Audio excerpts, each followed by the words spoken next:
迷ってる暇はないですね。全然はい、いらっしゃいませ。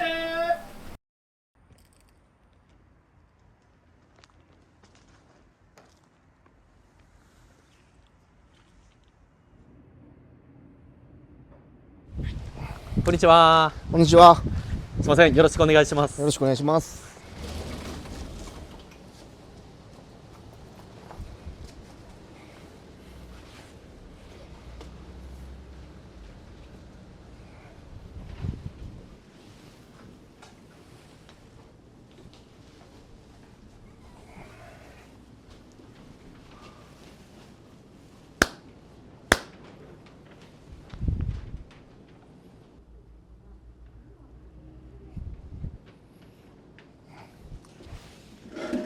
いつもされているんですか？そうです。一応この工場の包丁の神様なので、自分のスイッチの切り替えということで、田所刃物の田所誠です。包丁を作り続けて何年目になるんですか？今年で16からやから32年目ですね。はい。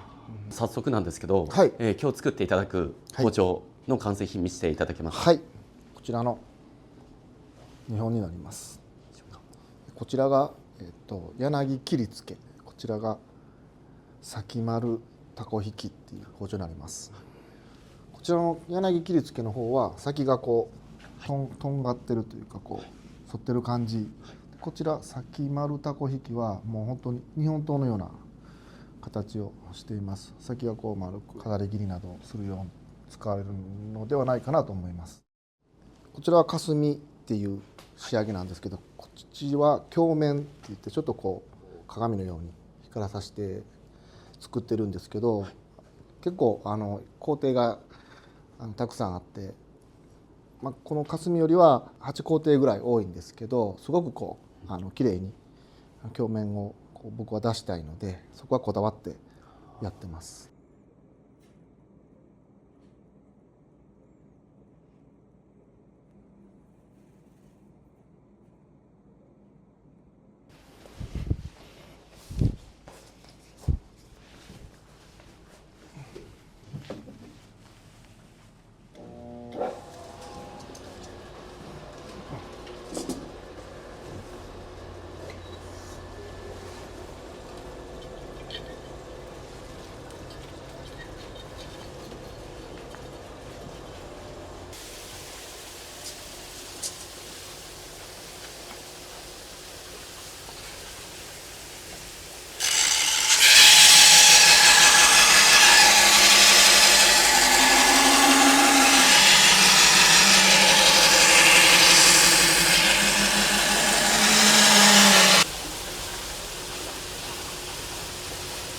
これは荒研ぎといって刃をもともとが厚いのを少し薄くします。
僕はやってるのは和包丁なので、和包丁は分業制が結構多くて、鍛冶屋さんがあって研ぎ師さんがおって絵屋さんがあってってこういろいろ分かれてる中で、僕は研ぎの方をやってます。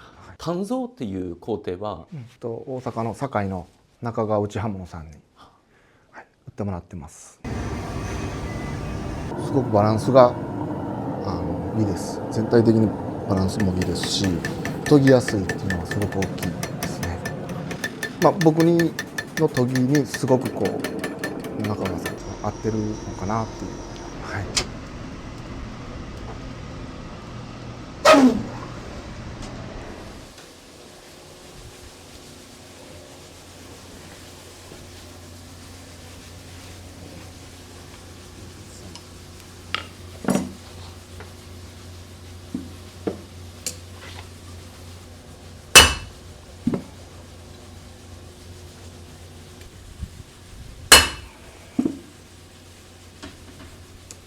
でここからも焼き入れです。外注で焼き入れをしてくれるところがあるので、そこに出してます。ちなみに作っておられる包丁というのはどういった方に、作っておられるんですか？もう本当に広く料理人さんもおられるし、一般の方もおられるし、高知でも古くからやってる老舗の女性館さんの料理長なども使ってはくれてます。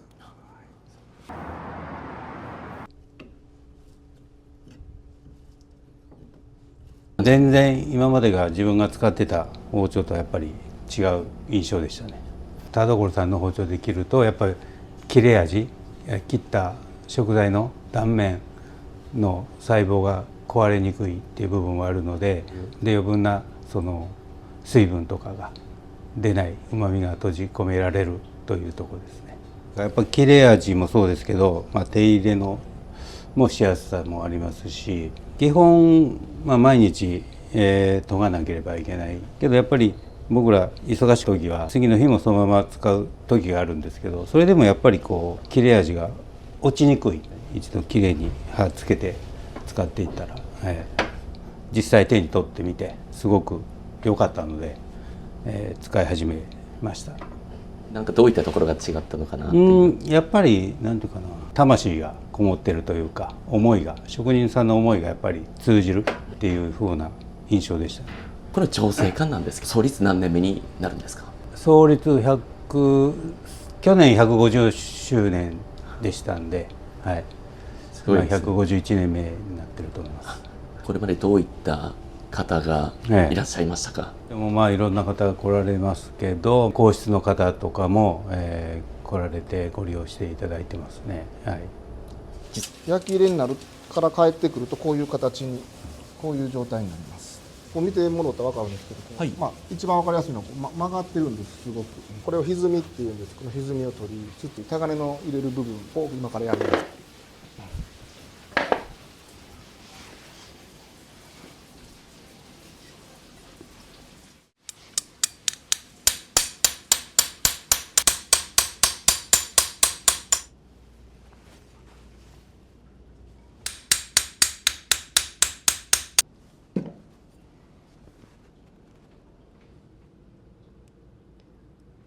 この表面がものすごく輝いてるな、光沢が出てるなと思ったんですけど、はい、磨いてます。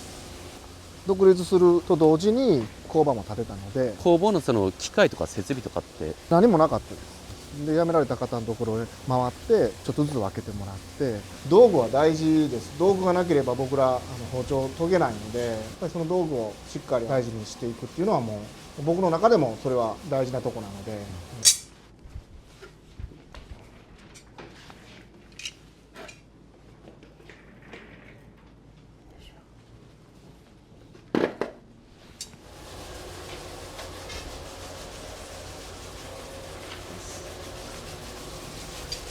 一番大事なのは研ぐ時の音で研げてる、ちゃんとどこが研げてるのか、どういうふうに研げてるのかっていうのは音を聞き持って確認し持って、研げなかったらギャーとかガーとかっていうそういう音にならないように、基本研ぐこの仕事で大事なのはやっぱり音になってくるので、それは意識してますね。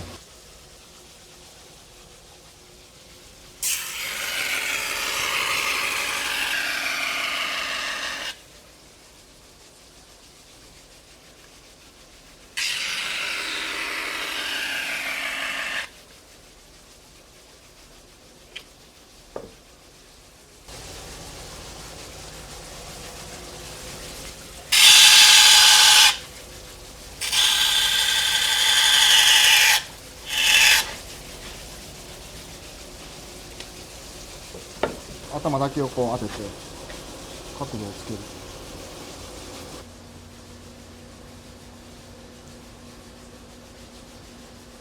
包丁の目が今粗いので、これをまた細かくして、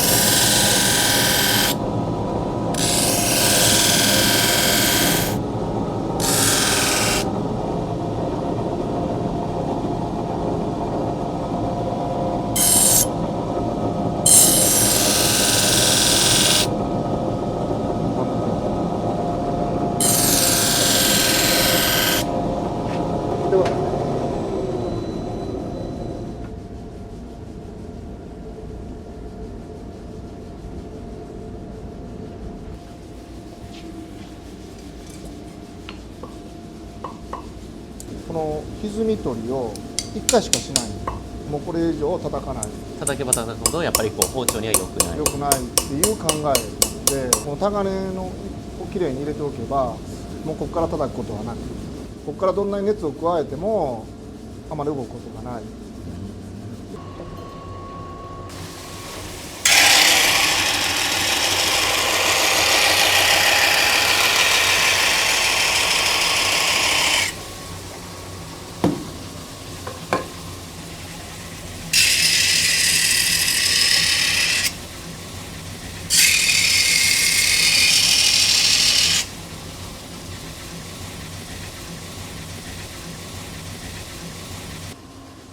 裏はフラットではダメなんです。裏すきって裏を少し抜かないとダメなんです。お椀型になる。なんかこう作らなきゃいけないこう理由っていうのは、切った時にここに空気が真ん中に入るとくっつかないとか、やっぱり研いだ時に刃がすぐつくっていうのもあると思います。誠さんいつの間に今度は曲線を作っていたんですか？もうタガネ入れた時点で裏はある程度つけてます。裏すきを入れ持ってねじれも取り持って歪みも取り持ってっていうのをこれである程度入れていきます。縁しか当たらないと思います。先からここまで全部一応今当ててます。これで大体が決まってきます。そのタガネで。すごい地味な作業ですけど。いやもう繊細すぎて全然わからなかったです僕全然次は大事な刃ですね。本研ぎって言って刃をつけていきます。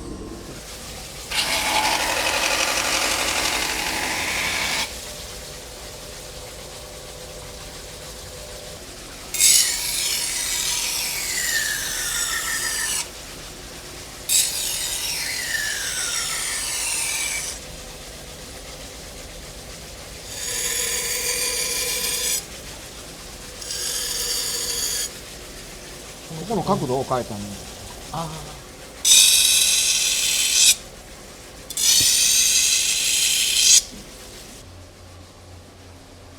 これがまだ最初の形です。何にも触ってない形で今工程を終えた。はい、刃を頭をつけた形。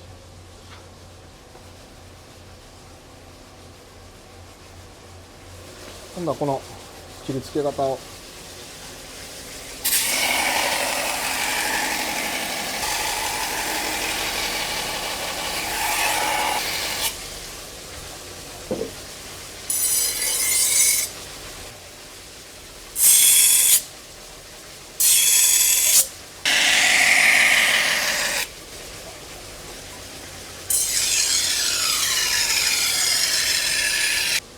何も迷いもなくさあさあってやって、入って渡したらもうこんな美しい側面が出来上がっていく。迷ってる暇はないですね。この砥石もメーカーさんと話して作ったので結構思い出はありますね。これだって思う砥石ができたのって大体何年ぐらいかかったんですか？どれぐらいかな、まあまあ3年弱かかったかからんかぐらいだったと記憶してます。砥石ツルツルだと切れないので自分で僕が入れるんです。この目を誠さんご自身で入れるんですか？そうです。叩いてこれがないと切れない。切れない。研いでも包丁が研げない。ツルツルだと叩いて目を入れて研げる準備をするっていうのはすごく大事、木なんかも試すんです。何種類ぐらいのなんか木を。多分56種類ぐらいだったと思うんですけど、こう研いだ時の感覚とかいうような音とか重さとか、まあいろんなあるんですけど、河原にちょっと生えてる木なんですけど、その手触りが全然違うんです。振動とか音とかってすごく伝わってきやすい。木戸もこれはねベイ杉っていうアメリカの杉を使用してる。これは乾燥の問題で、乾燥に強いのが。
吸って指が当たっても痛くないように。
今の工程も目をもっと細かく。そうです。だんだん目を細かくしていきたいんですけど、一気に細かいペーパーで当てても当たらないんで、手前で何回も何回も変えていきます。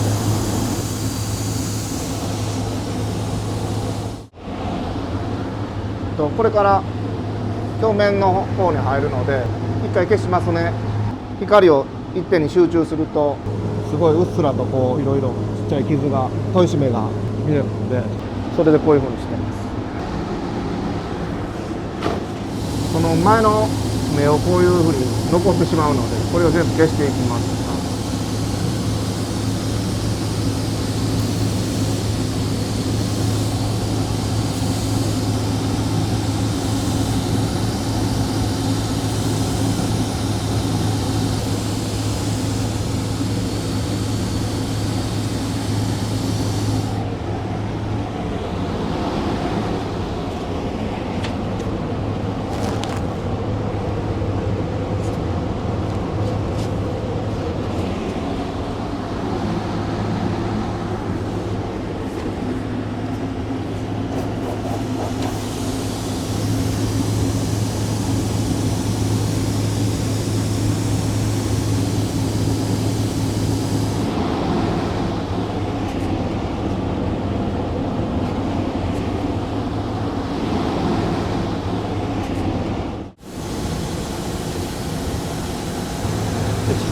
そのやっぱり工程も増えるんですそうその霞の分スタンダードの分と比べると表面にするのはもう8工程ぐらい増えると思う。ちょっとずつじゃなくてスキップしてしまうと、僕は、僕の思ってる光にはならない表面にはならないので。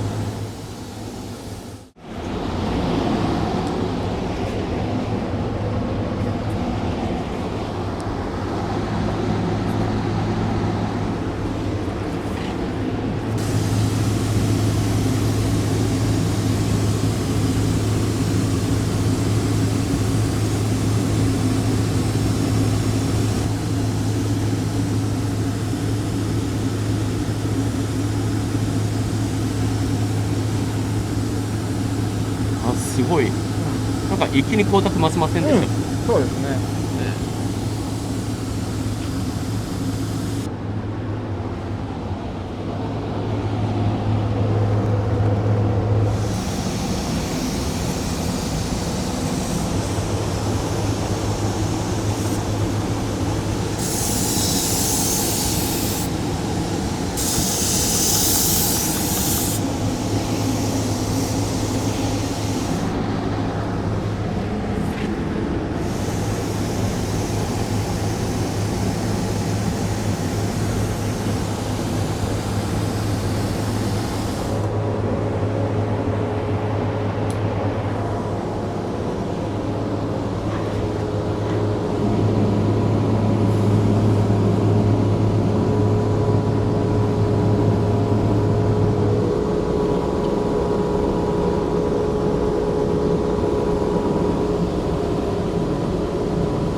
600から600です。同じ600でも番手がちょっと違うんです。少し柔らかくなる。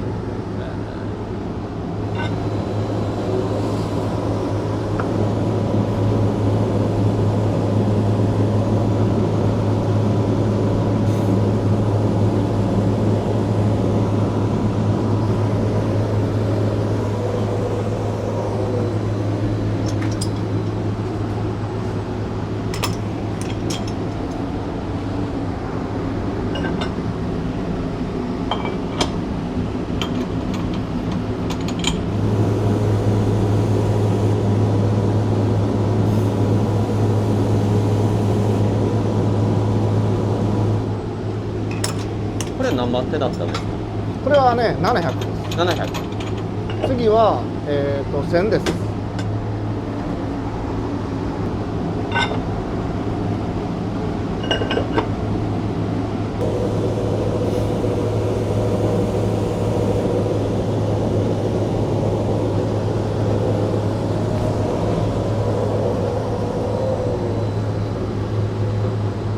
それこれ何を調整されてるんですか？スピードです。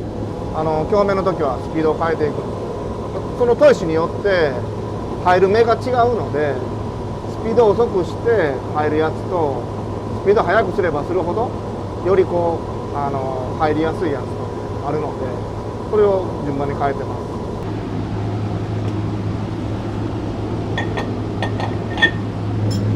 これが最後の表面がすごい柔らかいです。きなりバフっていうバフなんですけど、こう一枚一枚こう布で表面、最終的にこれがしっかり当たるようにこの手前でこれだけやらないとダメなんです。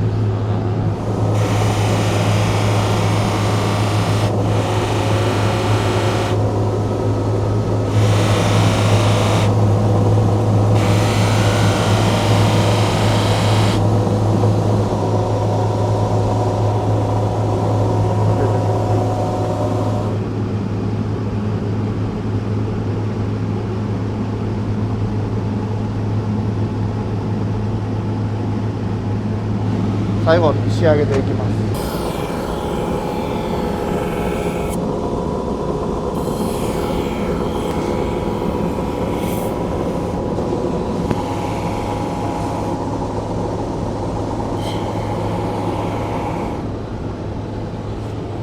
で、表面とかすに出来上がりです。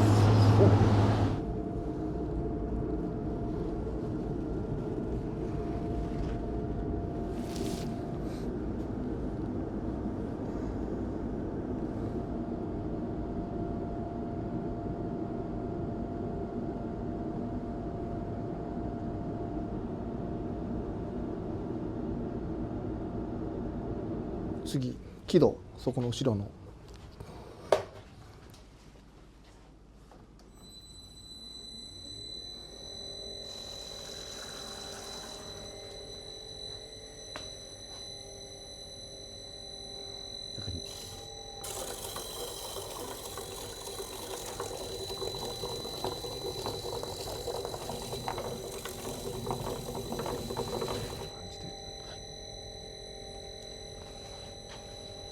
これが、前ですよね。そうです。入れる前です。入れた後です。さっきの糸バフとはまた違う目がちょっと光沢が増すんですけど、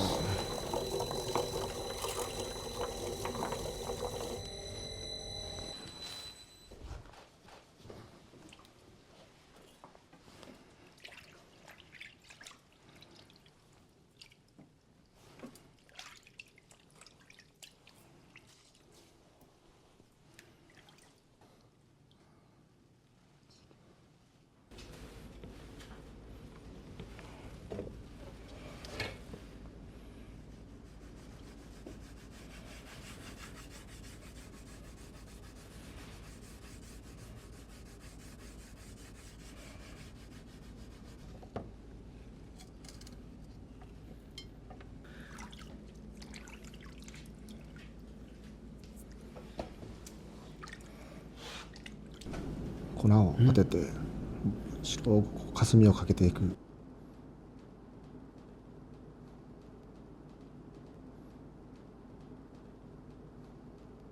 これは消しゴムです。普通の字を消す消しゴム。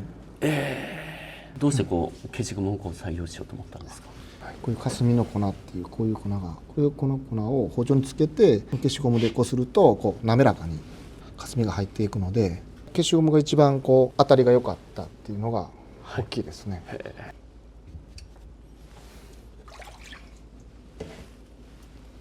コバをつけていきます。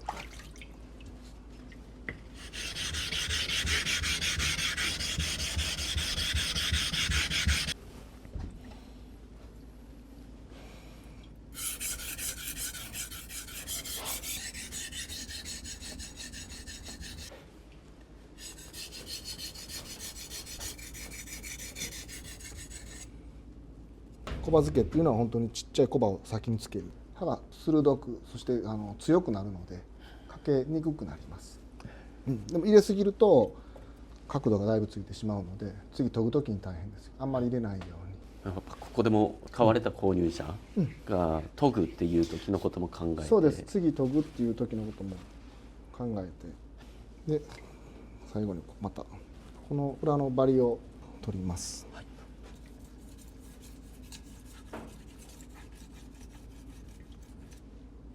これでもバリは取れました。全然引っかからない。バリはないです。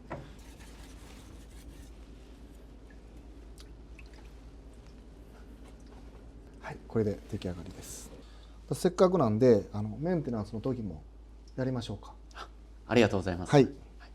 この旋盤砥石を僕が砥石屋さんと一緒に作らせてもらった砥石なんですけど、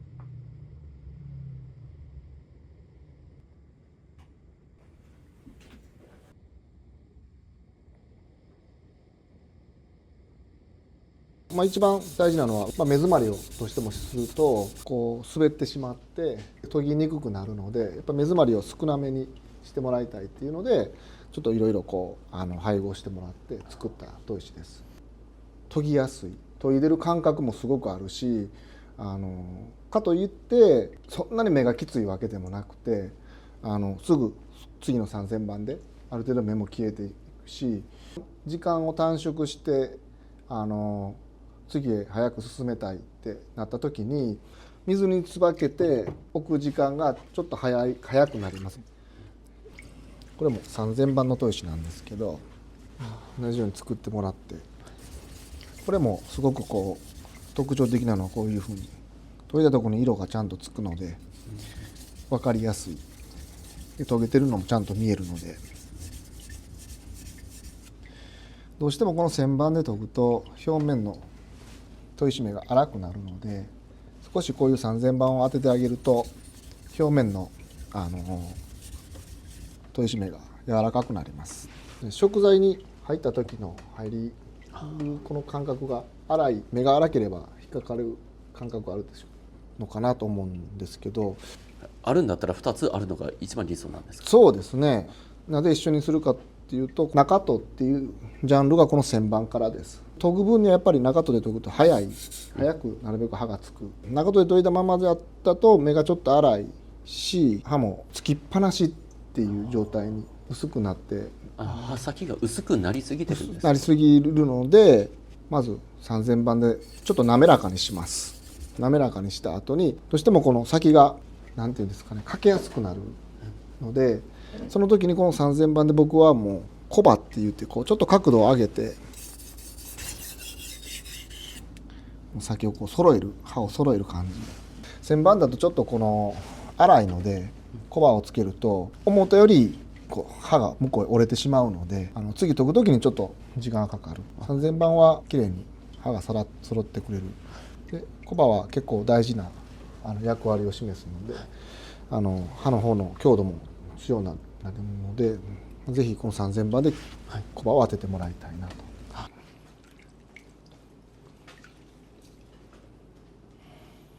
よし、ほんなら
包丁作っている時どういった気持ちでこう包丁作っているんですか？僕んちは結構受注生産が多いので、お客さんが来てくれて話もして選んで帰るじゃないですか。その包丁を研ぐ時にはそのお客さんの顔をこう考えてます。ああ、あんな人やったなとか、でも顔が見えるのでそれはすごく大きいですね。やっぱ和包丁は長く使えるので、今でもたんまに研ぎ直しとか僕やるんです。その時にこれおじいちゃんの形見ですとかいう方が研いでもらえますかって言って、すごい本当に錆びてる包丁とかもあるんですけど、大丈夫ですって言って刃をつけてきれいにしてあげて渡すと、もうすごい喜んでくれるんですね。あ、そうやって物ってつながっていくんだなっていうのは、自分の商品も自分の研いだものもそういうふうにつながってこういってもらえれば嬉しいなっていうのはありますね。よく言えば20年後30年後僕が仕事をしてたら、その前に自分が研いだ包丁をこう研ぎ直しで持ってきてもらうっていうのはすごく嬉しいこと。まだ出会えるじゃないですか。今日本だけじゃなくて海外の人も使ってくれてるので、ひょっとしたらその息子さんが持ってくるかもしれんし、お孫さんが持ってくるかもしれん。そういうのがあれば嬉しいなとは、思ってますね。よいしょ。